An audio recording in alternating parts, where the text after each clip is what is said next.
Hello and welcome to episode 4 of For the Good podcast with Hannah Sprinkle. Today we are joined by Liz Galt. Hi, everybody.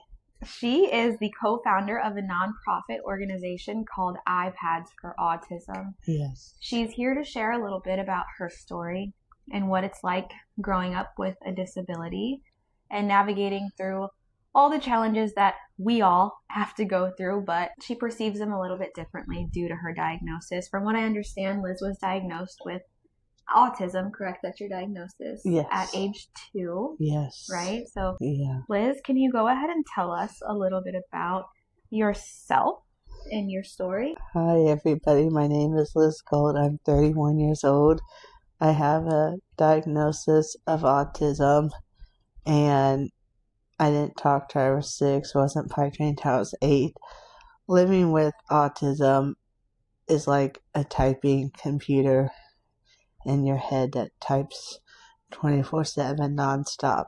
And I also see things, excuse me, I'm also a visual learner and visual thinker, so I see things in pictures and not words. And I also use sensory toys and sensory tools to help with my autism, because if I don't use them, I feel lost without them, and I just feel like it makes my autism kind of very anxious, nervous, jittery inside. And also, sensory toys, right? Can you talk a little bit about what those are? I'm curious. Sensory toys help people with autism and other sensory needs, and people with Alzheimer's and dementia, because it's a tool to help people with autism and other disabilities as well, like so that way they don't feel overstimulated, because not everyone likes to be touched and stuff. And it's also a tool to help people when they need to feel something, or when they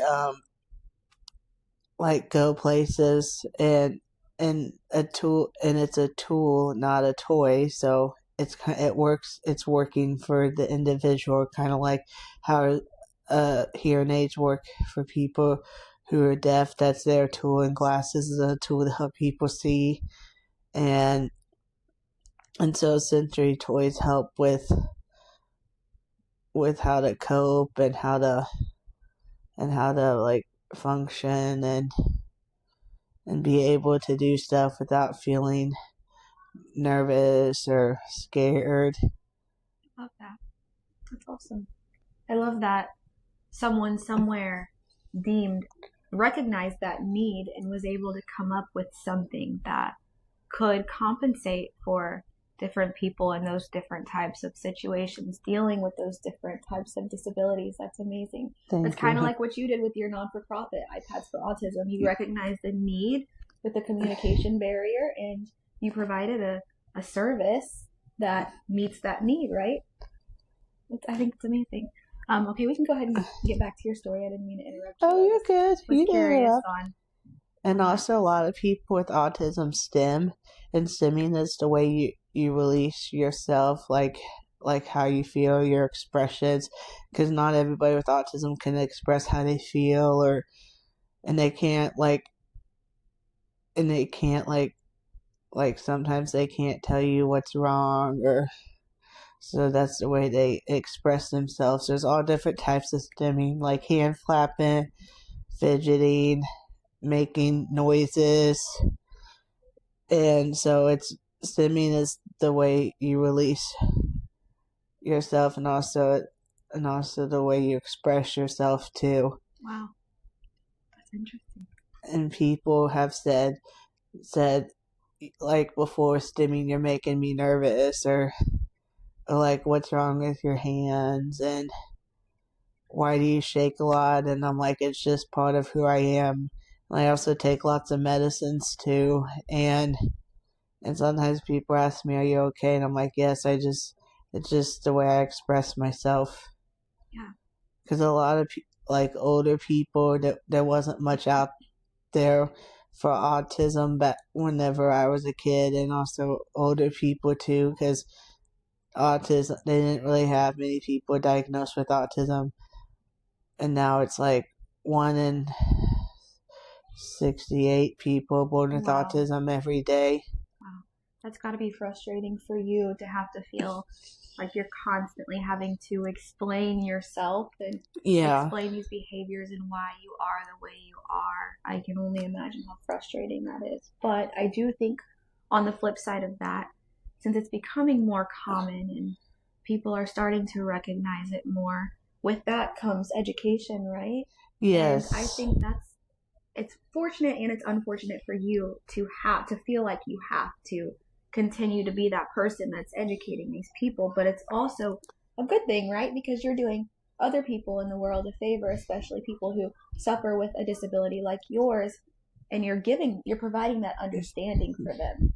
Yes, and also people have asked me, you drive, you live on your own, and I'm like, yes, and people with autism can do anything they set their mind to. They might Amen. have to work at it 10 times harder, but you can do it if you set your mind to it. And I know a lot of autistic people that are doctors, Oh geniuses, yeah. lawyers. Yeah.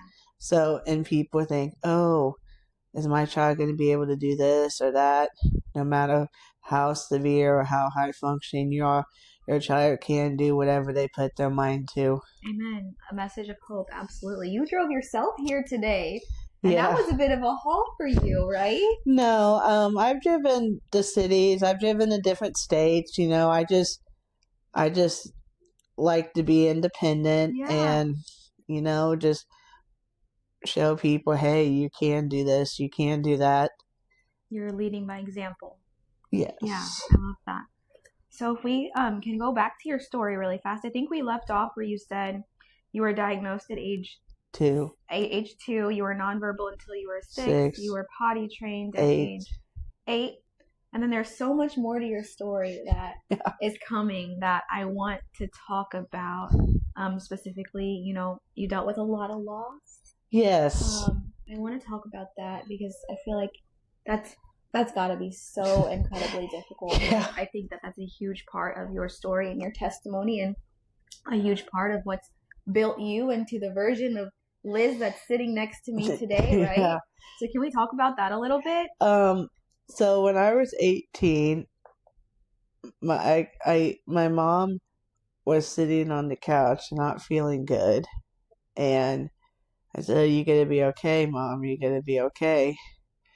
And she said, "Yes, I'll see you at school." And I called her. She didn't answer.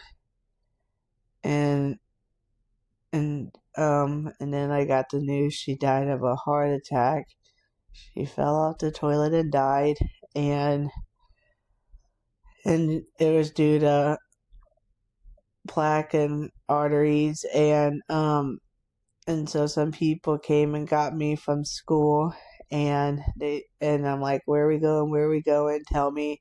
Everyone's like, shh, it's okay, like giving me deep pressure squeezes, because deep pressure makes you feel safe and secure, and also it's like being in a 5-point harness car seat also. And when we got to the Old Manor area hospital, they told me my mom died of a heart attack. It took me, it's been 13 years since she died on Halloween, and it took me years to be able to understand the fact that she's not coming back, and that, she's in a better place and she's not suffering anymore.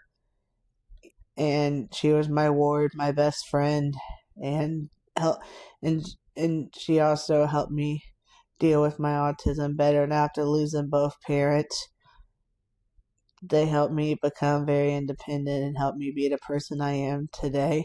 They also helped me deal with my autism better. And I also lost my dad. It'd be 11 years the day after his birthday, April 12th.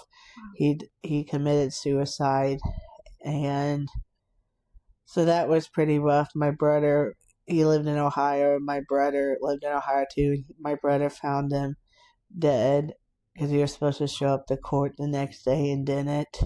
And then my brother um, passed away of suicide also, and he had my niece at the time was 2 months old, and now she's 6, and He left behind a baby girl. Wow.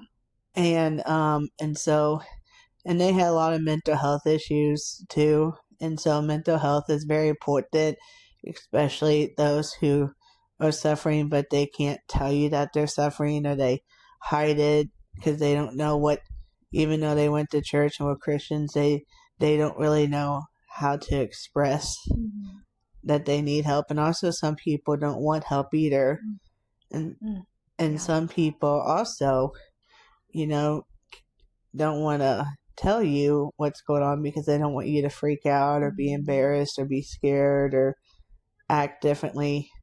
And I also lost my grandpa 2 years ago of pancreatic cancer, so that was pretty rough.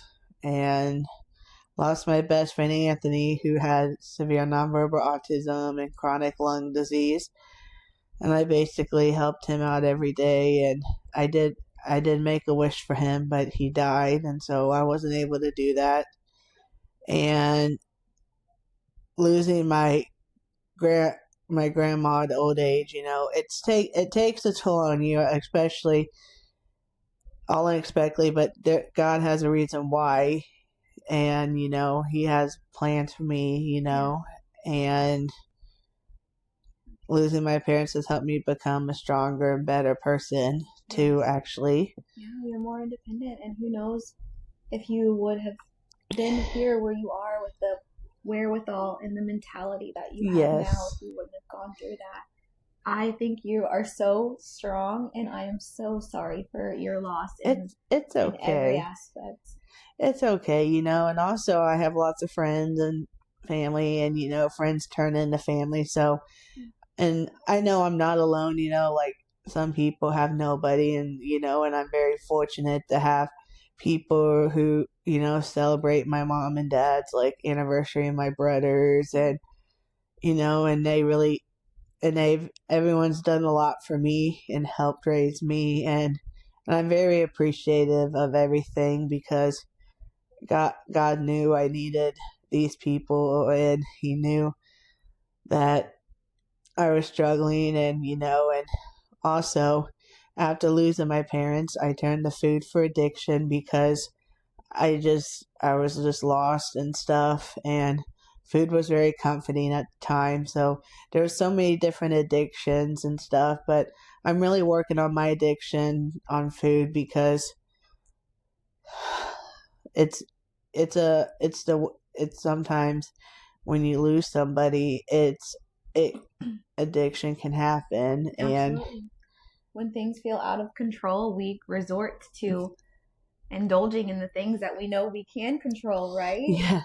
It's like a way of self-soothing. And back to what you said about the mental health struggles that you've seen generationally affect your family. I know we talked a little bit before we started this podcast about therapy. Yes. And I even told you about how all of my kids are in therapy, and you're like, well, what kind of therapist? What are they in therapy for? And I literally said, just, there's no particular reason for all of them at the moment, but I know that life is hard. It can be traumatic. We have no way of knowing what's going to happen and when and how it's going to affect us. And we're not professionals. None of us have ever done this before. We're all trying to figure it out as we go. And therapists specifically are trained professionals, and they're trained to be able to help you through those difficult emotions and those difficult experiences. And with everything that I've learned, that's why I'm so big on therapy, because it's kind of like our last ditch effort. We don't always know how to help ourselves, and we're not always positioned in a place where we can hear God and live in a way that is in covenant with God. And so that's where I think the help of a professional comes into play. And I also go to therapy as well because with the death of my family, and with and I've been bullied before, I've been mocked by 2 teachers, I've had a lot of bully experience, which I'm not gonna name it all because it's just too much. And so I see a therapist named Jessica Rogers, and we're going to start doing red light therapy to help with the stimulation in the brain, Yes. help with chemical imbalances, help with moods, help with different things to help the brain stimulate. Absolutely. And you stare at the light for 30 minutes to an hour every day. And we also do art therapy and music therapy, and we also do homework assignments as well.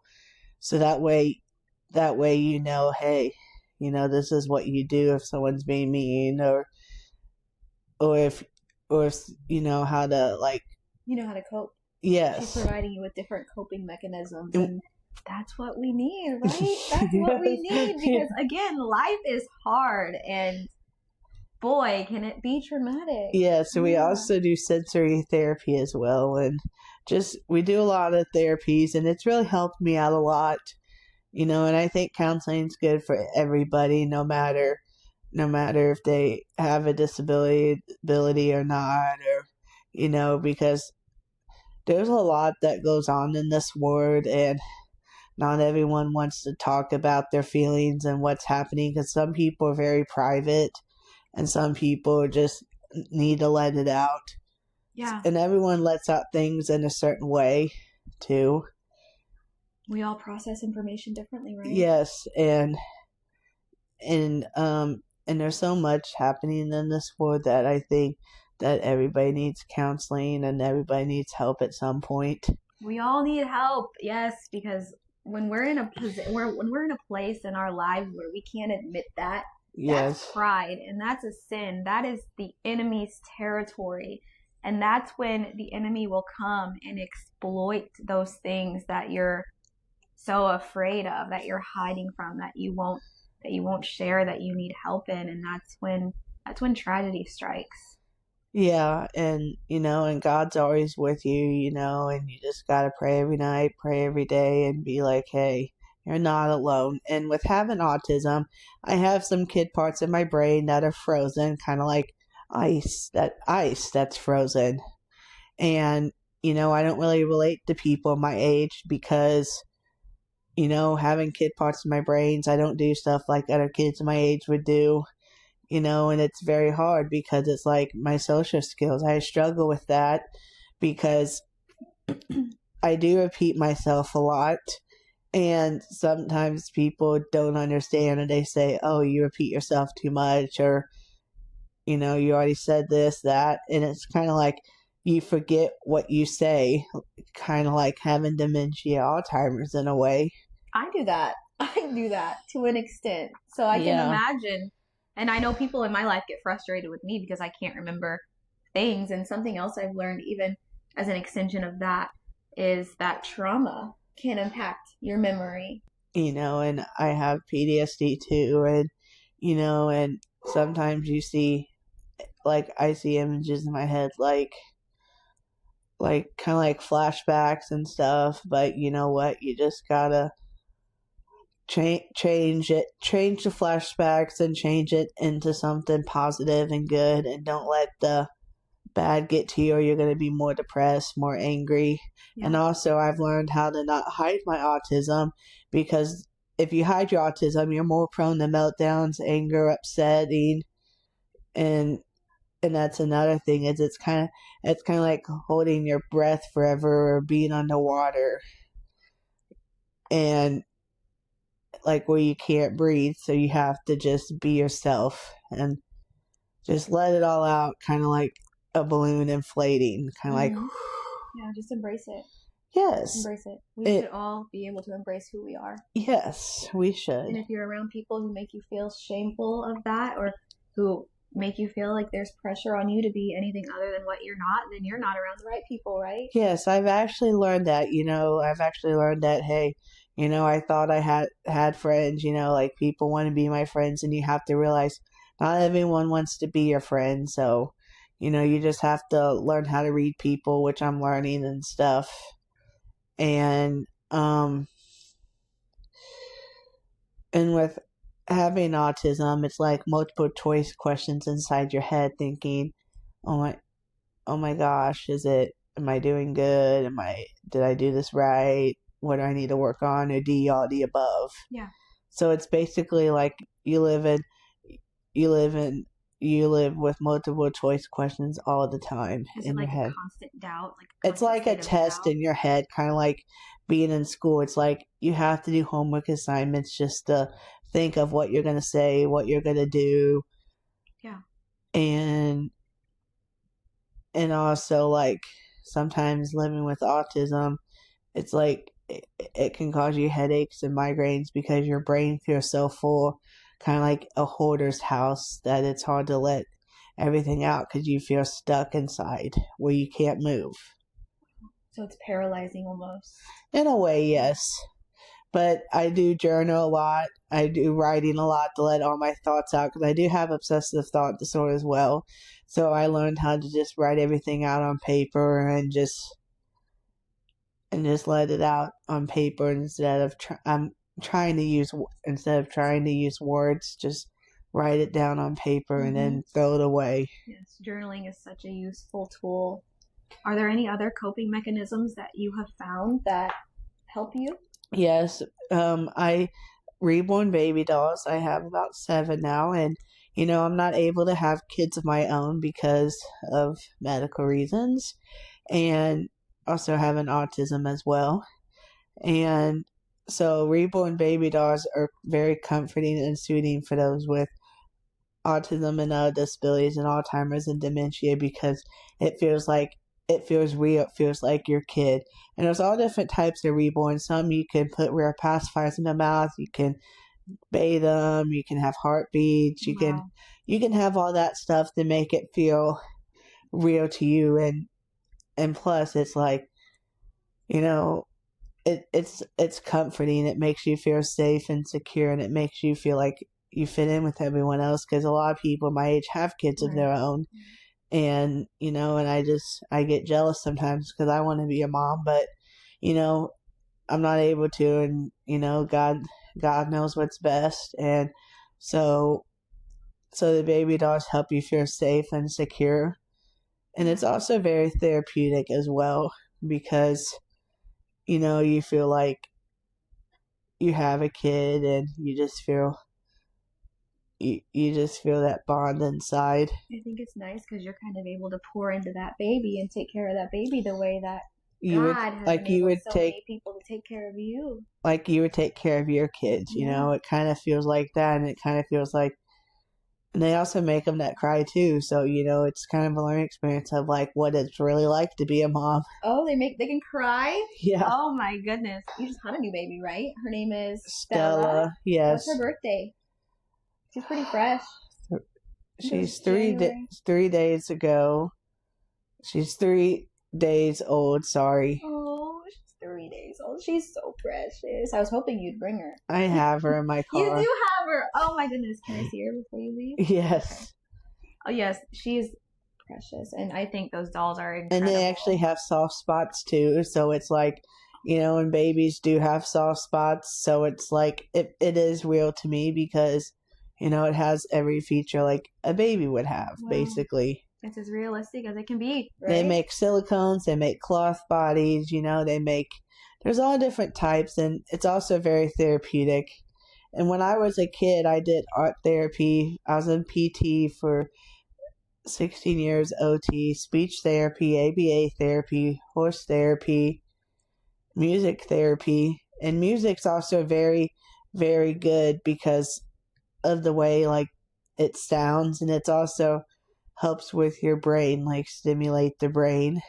And art therapy is the way you can express yourself, like drawing, like, hey, I just need to draw, so that way my mind is busy and focused on one thing instead of a million other things. Yeah, I love that. Anything else? And also, I was born with craniosynostosis when I was a baby.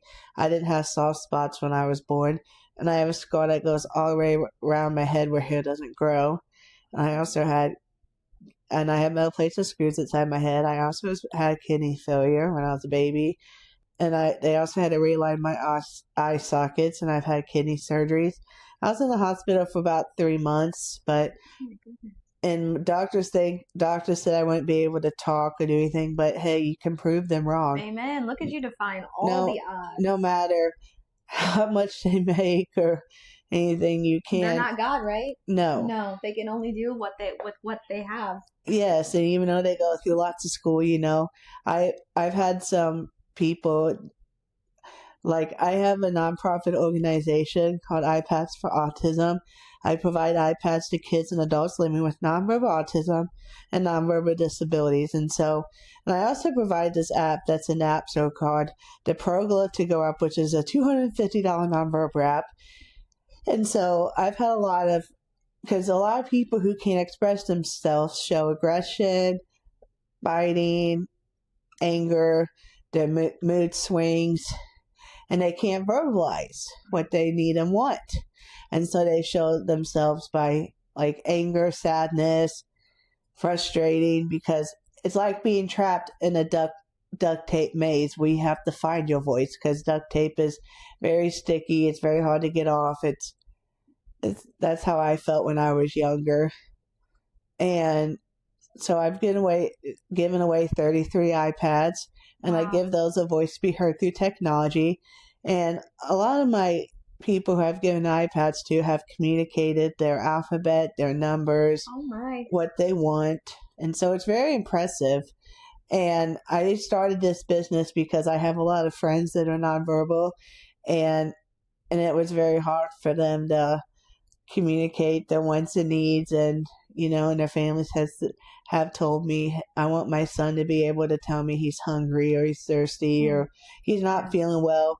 And you can also add pictures on the app too. A lot of people who can't express themselves show aggression, biting, anger, their mood swings, and they can't verbalize what they need and want. And so they show themselves by like anger, sadness, frustrating, because it's like being trapped in a duct tape maze where you have to find your voice because duct tape is very sticky. It's very hard to get off. That's how I felt when I was younger. And so I've given away 33 iPads, and I give those a voice to be heard through technology. And a lot of my people who I've given iPads to have communicated their alphabet, their numbers, what they want. And so it's very impressive. And I started this business because I have a lot of friends that are nonverbal, and it was very hard for them to communicate their wants and needs, and their families have told me, I want my son to be able to tell me he's hungry or he's thirsty or he's not feeling well. And you can also add pictures on the app too. So it's very cool how people communicate through eye gazing tablets, iPads, sign language. So there's a lot of ways you can communicate. Nonverbal people can communicate. They just communicate in their own way. And they're just like everybody else. But we all use different tools to help us. I love that. And you have a ton at your disposal, and you're continuing to provide more to that community. Yes. And I think that's amazing. Look at what God is doing through you. And I've also given away iPads to different states as well. And I've also been on Fox 2 News. And I also am a motivational speaker for autism, and I speak at schools, colleges, conventions, universities on autism, and educate and teach people about autism as well, and what sensory toys and sensory products. I teach them about that. I've done a lot of speaking at Missouri Baptist because the professor's son has Down syndrome, and he just loves to hear me speak, and I let the students come up and feel my sensory toys. It's kind of like a service dog. Like, you have to ask to touch the tools because they're working for you, just like a service dog is working for somebody and a sensory toy is working for somebody. Wow. That is so helpful and so good to know. Thank you for sharing that. You're welcome. I appreciate it. I do want to ask you a few more questions. Yes. I just want to pick your brain a little bit. Yes. I'm learning a lot, even just sitting here talking with you. So I'm really grateful for the opportunity for anybody listening to be able to. And I also have a great memory. Like, I can say my alphabet backwards. I can remember what size shoe people wear. Like my friend Hannah, I remember her and doing cheerleading, back handsprings, back tucks, twist. Yeah. And so I remember back in the day when she was a cheerleader and You have another gymnast. friend named Hannah? You. Oh, me. Oh my goodness. You can. Oh, that's amazing. I can't even remember that. I still do them, but they're not as pretty anymore. And she was a flyer. I remember that back in school sports. Yeah. So look at life coming full circle, Liz. I'm so grateful for you. I'm so grateful that you're here. Thank you. You're welcome. Thank you. Okay, so navigating challenges. We've talked a little bit about this. What are some misconceptions about your disability that you'd like to address? So I take a lot of medicines, and also I have some low muscle tone in my fingers. So it's very hard to like do stuff, and it can get frustrating at times. So they make like special needs silverware so that way it's grip, so it's more stronger. Mm-hmm. So that way you can have the independence instead of asking for help. Yeah. And a lot of people have asked me, why do you shake? Why do you shake? Are you okay? Is something wrong? Did you eat anything? I'm like, yes, it's just part of who I am, which people do care. Not everybody understands, but you just have to educate and advocate.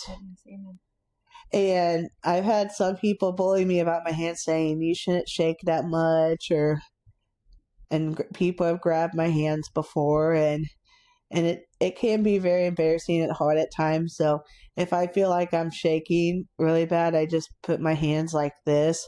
And I also use hand exercises and finger exercises that you can get on like Amazon and special needs websites. Yeah. So that way it can strengthen it. Kind of like how people wear braces on their legs to help strengthen their legs so they don't fall, or like what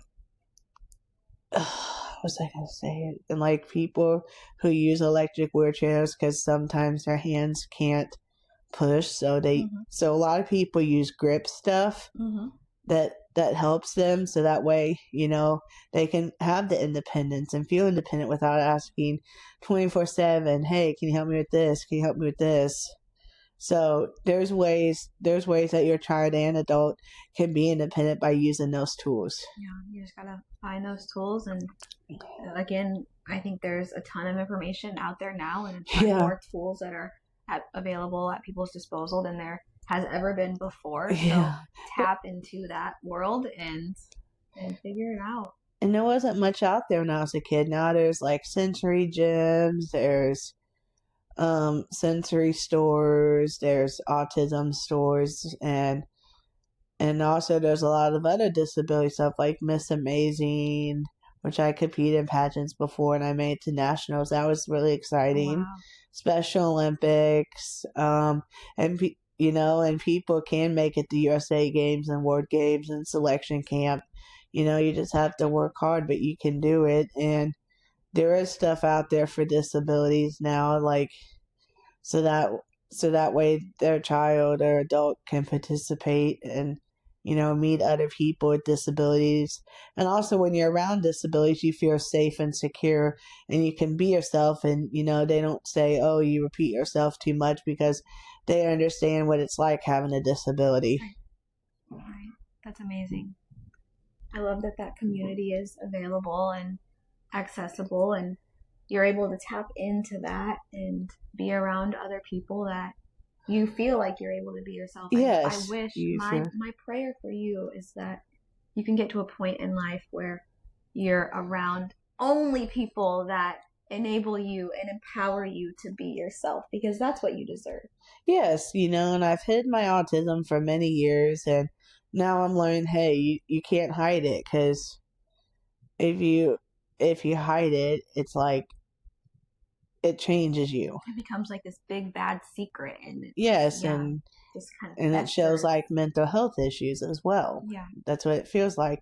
And also, whenever I carry sensory toys and sensory products, people think, oh, you don't need to carry that, or that's a baby toy, but to me it's not. It's a tool, and I don't consider those toys. I mean, some kids do, which they they're learning, and so it's a tool. It is a tool. So that way you don't feel like you have to grab people's hand or always like feel and stuff. So they're that not toys, they're tools. Absolutely. So that way, you can feel it in your hands, and because it feels like to me, which everyone's different, you always have to have something to feel. Yeah. And I know a lot of people with disabilities that are famous and have broke world records in Ironman and triathlons, marathons, and a lot of them have their own podcasts and shows and their own skincare lines. And I have a friend that is blind and autistic, Holly O'Connor, and she can play the piano and sing, and she knows if you tell her to play something, she'll just play it. So it's very impressive how people with autism can see things and visualize things. It's like kind of like a ruler where you count like 1, 2, 3, 4, 5, 6, like a visual measurement in your head and mind. Yeah. So you talked a little bit about how you navigate challenges in your daily life. You mentioned specifically with silverware, how you have a hard time gripping. Yeah. Are there any other challenges that you find on a daily basis that you're faced with, and any special hacks that you found that are useful in navigating those challenges? So if you have a cold or a cough, when you put medicine in a little cup, I have to do it over a sink so I don't spill or mess up, because I've spilled stuff before, and so you have to use both hands and try to steady it. So that way, I need to order my special needs silverware as well. And so you pour it like this, and then you use both hands to drink it, because if not, you shake and then you spill it, you make messes. So there's different ways that people with disabilities use their hands and use their feet. Like I know people that have that are blind that live on their own and can do Special Olympics and run and do all that stuff. And and people think, oh, blind people or dwarfs can't do it, but they really can, and they can be very successful. A lot of them are savants and can play music without you having to tell them. Like if you say pick a song, they know it. So a lot of blind and autistic people are really good with songs, and the way they see is by voices and and sounds. Yeah, so that's really another thing. And when they play sports, it's really cool how they can play sports. And there's also these glasses now that have come out for people who are blind. It's called like Orca glasses, and like you can take a picture on them and they can see it. So it's very cool. It's very cool, like how stuff has come out. Like there's eye gazing tablets for people who can't move any part of their body. Oh, wow. And they communicate with their eyes, and it's programmed with how your eyes are moved and how your eyes will work. But it's also prescribed by doctors. Those cost between $20,000. And anything with disabilities in it, it's more expensive than a normal toy. Of course it is. And just like healthy food is more expensive than junk food. So anything that's very helpful and that you need is more expensive than what you don't need. That is the unfortunate reality that we live in, isn't it? And a lot of people can't afford Century Toys, Century products. So, I help families in their homes. I have a few families I work with. Yeah. And I show them the Century Toys and Century products, and it's very good for the kids. And a lot of autism people don't like to be touched, because touch can feel like physical pain to them. For example, I don't like shower water on my face because it's like raining needles on my face. So there's different ways I take a shower to help the water not get on my face. Wow. Yeah. And like certain foods and stuff, like Taco Bell is so overstimulating. Like it starts to fill your head up, kind of like a pile of toys. Like Taco Bell? Yes. Wow. So you avoid Taco Bell? like clutter. Wow. And also like with clothing and stuff, like autism affects your five senses. So I like wearing sweats and t-shirts because jeans feel like poison ivy to me, like itchiness all over your body. Yeah. And when you take a lot of medicines, it can also make you really hot too. And a lot of people say, oh, you need a jacket, or, but you don't feel cold, you feel. And people. Oh, I bet that's nice. I'm cold all the time. And, and yes, sometimes your body can't tell you, like, oh, you're getting sick, even though you feel like it's too hot out, I can't handle it. Yeah. And like people who wear strap shoes that like this, the sound of it is very overstimulating, kind of like Velcro? Yeah, it's kind of like staticky in a way. Yeah. So I understand that. There's a lot of things that affect autism too, like blenders. I have a friend who does not like blenders because it kind of, it's loud. Yeah, and plus he can't talk, and so it's like, what does it make him think of? And a lot of autistic people are very sensitive and picky with food. Some of them only eat 3 foods, and some will eat only 1, 2, 5, because of the texture, the way it feels, the way it looks, the way it smells. Yeah. And seafood to me smells like sewer to me because of the way it smells. That's fair. That's fair. And some of it does stink. And also they have made sensory books too, where you can feel the textures of the books. So that's really cool for people with sensory processing, sensory integration, and high sensory needs and special needs as well. Are there any other specific tools or strategies with the advancement of modern technology for any disability, not just yours, that you know of? I know you've mentioned several already, that you'd like to throw out there?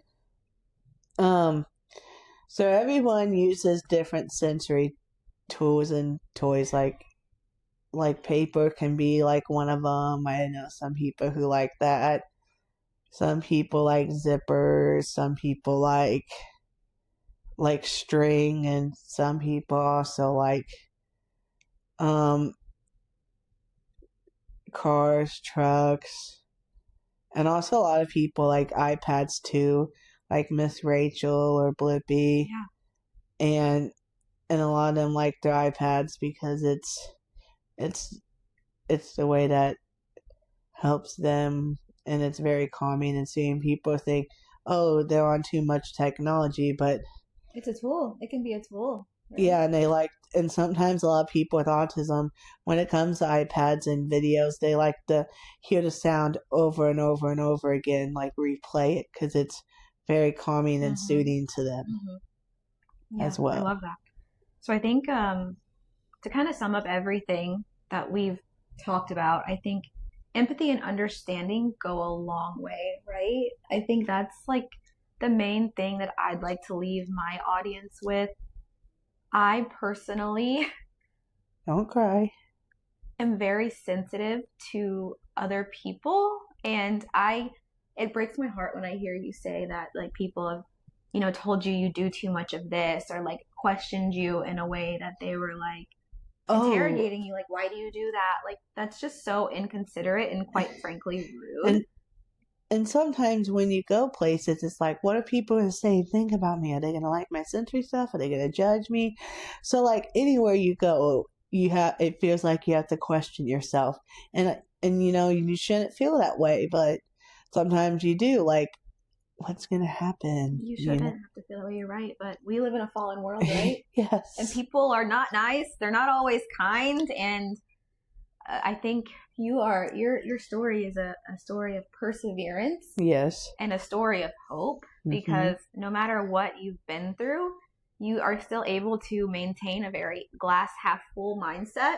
Yes. And you do not let adversity keep you down. You're not letting the enemy win. You're continuing to persevere and overcome, and you're walking in your truth, and you are an inspiration to everyone out there, disability or not. That's what everyone says. and I'm also writing my first children's book on autism, and it's called My Autistic Brain Feels Like a Typing Computer. And my teacher's helping me with it. And I also found an author too that's going to illustrate it. So that way parents and kids can understand and know about it. Say, Yes, your education. child isn't alone. They're not the only ones that have autism. Like I thought, is there anyone else who has autism besides me? I thought of that when I was a kid. And my mom didn't tell me I had autism until I was 12 because I noticed, why am I not getting invited places? Why am I what's the difference?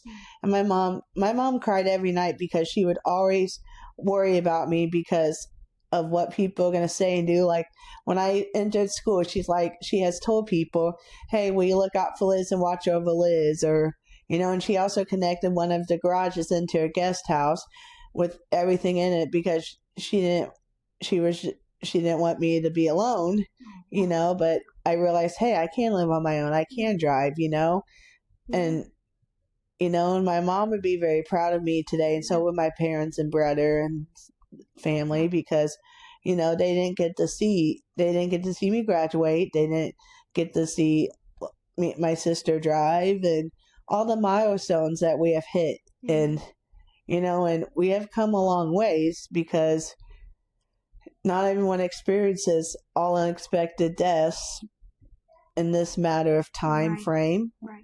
And you just have to think, okay, there's a reason for this. Yeah. We'll find out we'll find out when we get to heaven of what's going on. Yes. Amen. Oh gosh, you are amazing. Wow. Oh my gosh. Can I share a couple scriptures with you? Yes. That I think are relevant. And I'm also learning how to read Bibles too, but sometimes with autism, it's hard to read like adult Bibles because it's hard to process everything. So I read a kid's Bible and a toddler Bible, so that way, hey, work myself up to it. Kind of like absolutely. My brain is at a second and third grade level when it comes to worksheets. So I also have workbooks I work on, like how your kids are homeschooled and they work on books too. So I want to make my brain stronger. And so I work on workbooks too, even though I'm not in school. I want to be able to think, okay, I need to work on this. I need to do this. That's so important. I think that's amazing. Yes. And no matter what grade level you're at, there is workbooks to help your child or adult and to learn, and people think, oh, you're already done with school. You already did this. But, you want to make your brain stronger as well. And if you stop, I find myself sometimes, I was really big on spelling and like literature and English and stuff in school. And I find myself sometimes, since I've been out of school for so long, struggling to spell words or struggling with how to properly use certain punctuation. And I'm like, I used to be so good at this. It's like the same concept with flipping. If you're not constantly practicing those skills, then you're going to lose them. And God made us knowledgeable beings. He created us with the hunger for knowledge, and we were never meant to just stop learning or evolving. We're meant to continue to learn and evolve, and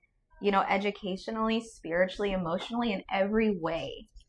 And also I use essential oils. My friend who helped raise me, but Deborah and Leslie, who helped raise me on my parents' side, and they have done so much for me, and I'm very thankful for all of what they do for me, because if it weren't for them, I consider them moms, and moms are safe, they're comforting, and like Leslie has helped me with essential oils. Say if my medicine's not ready, she makes these essential oils that can help with obsessive thought thinking, anger, emotional. So it's really cool how they make stuff when your medicine's not ready and it's actually working like how your medicine would work. Alternative medicine, yes. I'm so big on that. Yes, and they also have deodorant now, where you like if people struggle with body odor that you can, it's called a medicated deodorant where you can put on your feet, and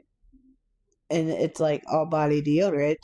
And I also use different soaps, like vegan and different soaps, because that can help with your relaxation before you go to bed and your moods, And also I also take naps too, because sleeping also helps with not getting dementia or Alzheimer's. Oh, it does. That's for everyone, right? Yes. Oh my goodness. So I recently learned that naps are very good for people because it can prevent from having dementia and Alzheimer's. Wow. As well. And so when you feel like you need a nap, take one. Yes, because it rests your body, it rests your brain and mind. Yeah. And if you feel like, oh, I can't drive, I need to take a nap, you need to always do what, listen to your health, listen to your body, listen to God saying, hey, I need this. So, and then when you wake up, you feel, okay, I'm good. Yeah. Our bodies are our temples, and we've got to take care of them if we're going to be able to be at our best for the Holy Spirit to use us to achieve and complete and execute His kingdom agenda for our lives. And it's also very, very good to also, what's the word? To eat healthy foods, because if not, a lot of food colorings can affect people with autism and ADHD, and it's kind of like, and kids too. Yes, and it's kind of like how drugs and alcohol can affect you, so can food. Absolutely. Like, I can't eat grapefruit with my medicine because it can cataract. So there's a lot of foods that can affect your medicine, and Tylenols and different things. So like natural remedies and eating healthy, it can help with your brain and help with your mood swings, kind of like taking medicine or alternative stuff. Yeah. So, and it can also make your body feel better and feel good as well. Yeah. So I think what you're saying is essentially the medication and, the doctor, the traditional Western medicine route isn't the end all be all. There are other avenues out there that you can take. I think tapping into that world and, obtaining that education in that aspect of holistic medicine and alternative medicine is so important. Red light therapy is another, less traditional form that is starting to become more normalized and more widely used for not just the benefits that it offers your brain and your mental health, your emotional state of being, but also your physical, like your skin, your hair. It's so beneficial in so many ways, and I'm so grateful that we are the generation that gets to experience this revolution, just waking up to that world and gathering an awareness that we do have the power to help and heal ourselves. There is so much more than a prescription drug from the doctor. And I'm not saying that those aren't sometimes necessary, right? Because they do have their place. Yeah, I do take 2 different types of medicine, but it helps. But you can't always just rely on medicine. You have to rely on other ways that it's going to help too. Because if you take too much medicine, or they put you on too much medicine, it can affect your driving, and it can make you like a zombie, basically. Mm-hmm. Absolutely. And I've had over 30 med changes in my life, and so... Oh my goodness. And so it can take a toll on your body, and so whenever you start a new medicine, it makes you feel kind of tired. You have to just relax, chill, because you're getting used to it, and sometimes if the medicines don't work, you're too used to it, and you have to change it. Yeah, absolutely. All right, so there's 2 scriptures I want to share with you. One is a scripture of perseverance. It's James 5:11. It says, "Behold, we consider those blessed who remain steadfast," which you would absolutely have. You, like I said, have not stopped. You have been on an ever-evolving journey of becoming the best version of yourself, and I think that's amazing, and I think that you're a model and an inspiration to the world in what we are capable of as human beings. And then the other one is a scripture of encouragement. It's Joshua 1:9. It says, "Have I not commanded you? Be strong and courageous. Do not be afraid. Do not be discouraged, for the Lord your God will be with you wherever you go." Yes. Yeah.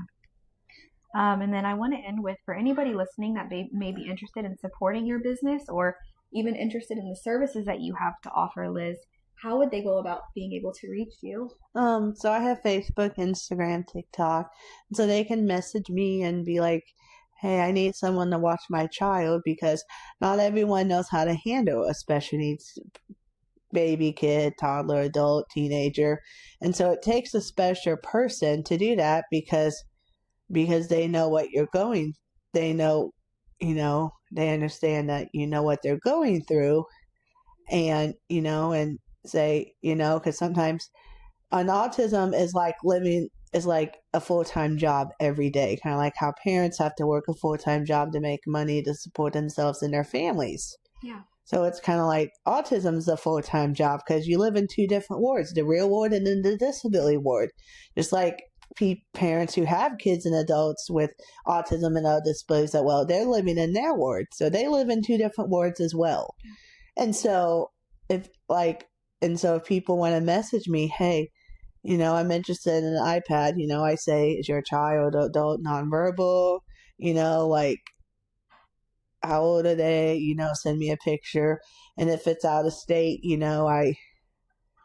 I kind of do background checks to make sure, they're not.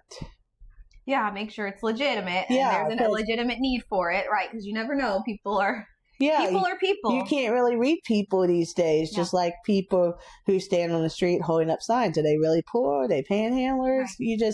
You just don't know, and you just can't trust anybody in this world back now these days, like when I was a kid. So on Facebook, would they just search Elizabeth Galt? Mm-hmm. And then I think you also have a website, iPads for Autism. Yes, but I don't really use that website. I'm still learning, but they can message me on my regular Instagram as well. I mean, my Facebook. So if you're unable to reach her that way, it sounds like obviously she's an amazing resource for anything disability related. Also, it seems like she'd like to offer her services with childcare in any capacity. Yeah. Right? And also, like, if families need a break, or like if they need help, like, how do I handle my autistic child adult? Because they actually make clothes. Because a lot of people with autism elope, and they don't have any fear, and they're not scared of stuff, because it's like if someone says, hey, can I have money? And it's like, do they really need money? What's going on? Like, multiple choice courses in your head. And also, they make clothing where you can have cameras inside of them. And so that way you can know where your child's at. Mm-hmm. Yeah. And because I've worked with autistic people where they get into everything, where there's cameras inside the house, you have to lock the fridge, you have to chain lock the doors, because a lot of them escape and they don't have that fear of danger. They can't sense it, they don't know it. So there's a lot to autism, and no two people with autism are the same. And so, like, if parents need educated, or if their first child just got diagnosed and they don't really know anything about it, there are resources. There is people that can help, you're not alone.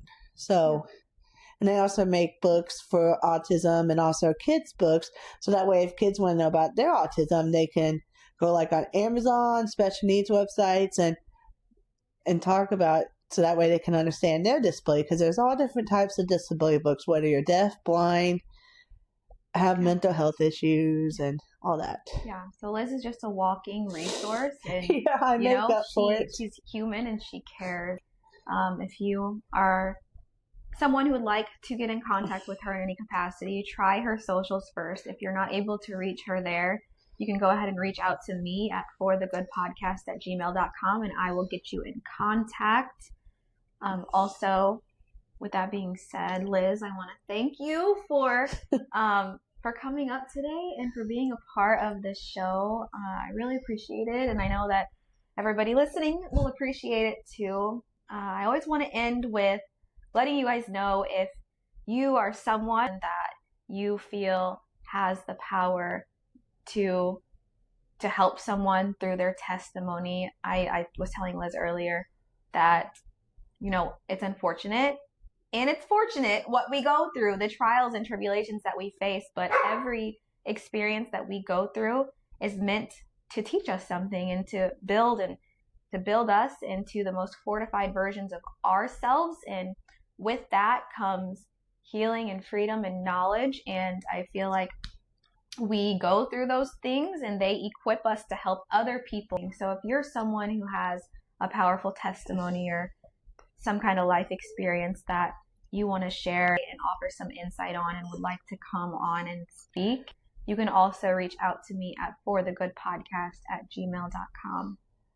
And also, people have told me this, the thing I forgot to add, like when it comes to potty training, a lot of people with autism and other sensory needs struggle with potty training because of the way it feels, the sounds.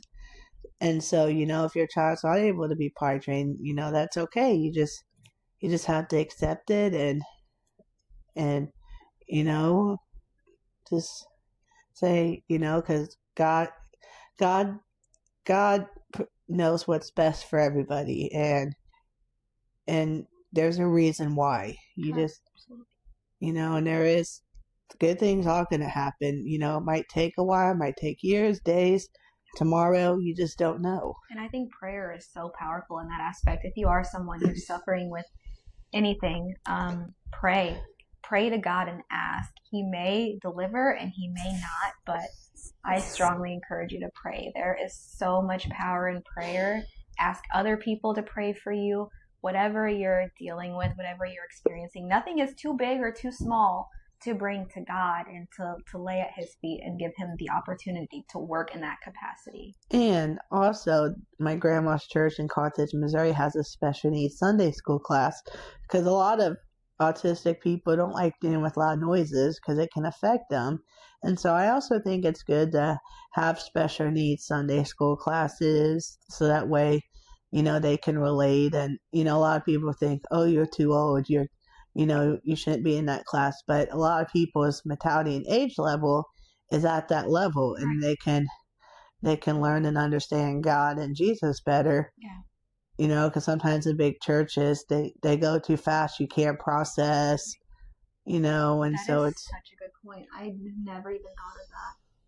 What good is hearing or what good is hearing the gospel or anything if you're not able to, if it's not offered at the level of your understanding, right? It's kind of redundant at that point. And yeah, and even though you have an adult body, but some people have kid brains. It's kind of like, and their brains develop at a slower level, kind of like a snail in a way, like it goes slow, and then and then it's kind of like a plant where you water it, then it goes slow, then it grows and grows, and boom, it's bloomed. Yeah. So it's really good. I think they should, and I also think they should have adult changing tables as well. They have some, but I think it should be a men's and women's restrooms because sometimes moms are not in the picture and it's just the dads and and they want to take their kids out in public, but not everything's wheelchair accessible. Not everything is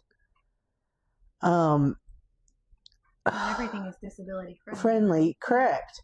And I think that's another thing. And also they also have autism on the seas cruises if anyone wants to take their child on vacation, disability water parks, Morgan's Wonderland, so that way people with wheelchairs can experience and have fun too. Morgan's Wonderland? Yeah. Okay, that's amazing. Thank you for sharing that. So, in the special needs camps, disability camps, even though disability camps are more expensive than regular camps, but there is, like, I go to Wonderland camp and it's the best thing ever. And the staff, the counselors, and they also have their own nurse practitioners too, and med techs, RNs. So it's really good that they have this stuff out so that way, their child can feel like they're on vacation as well. Yeah. Absolutely. Any other resources you'd like to share, Liz? Autism Speaks is very good. And if your child needs a diagnosis, I've had people come up to me and say, where do I get my kids diagnosed? Like your doctor, can diagnose them or they can refer you to the Autism Center in Cape, and Brain Balance is a really good thing.